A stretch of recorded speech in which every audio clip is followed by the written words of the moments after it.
Sam was. But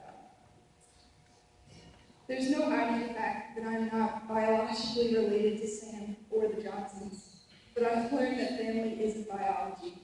It's based on the love we share for one another. Sam was so much more than a neighbor or friend to me. He was and always will be my older brother. From a young age, Sam looked out for me the way any older brother would. I can remember one day deciding riding my bike down this sketchy dirt hill would be a smart idea. After ignoring Sam's advice that maybe it wasn't so smart, I rode down the hill, crashed, and broke my arm. He was very quick to point out what a terrible idea it was. Except confirming I was okay.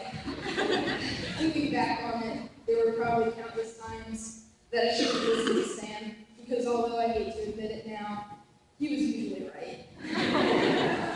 In 2003, the entire Johnson family convinced me to join Charleston Swim Club. I can remember being in a great deal of pain on our way to the second practice of the season, and Sam asked me how I felt.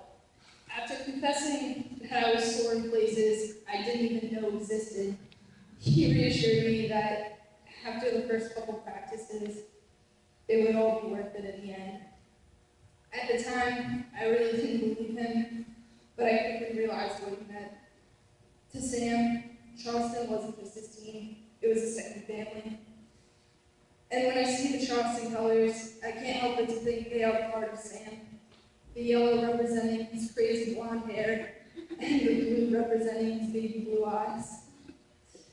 On top of being an amazing brother and athlete, Sam was an extremely talented actor and singer. In his first musical, he played the role of Bert Healy in Annie. This role required him to sing "You're Never Fully Dressed Without a Smile." I know we all have different memories of Sam, but the one thing I'm confident in, is that all of our memories include him with a smile on his face. His smile was one of the most infectious smiles I've ever seen. It was nearly impossible not to smile around him, no matter what kind of day you were having. He was the kind of person that no matter what life had to throw at him, he would take it with a smile on his face. There are many things I'm going to miss about Sam. He was one of a kind.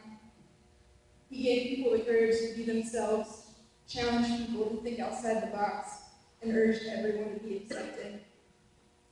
Whether you were best friends with him or only met him once, there is no denying that he left a lasting impression on your life. As much as I wish he were still here with us, I feel privileged for the time I had with him.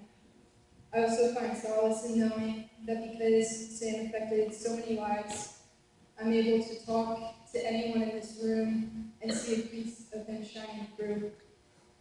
As Sam put it in his friend Dakota's yearbook back in 2006, I feel aches in my heart knowing one day we will separate, but I rejoice knowing that if not in this life, we will meet again.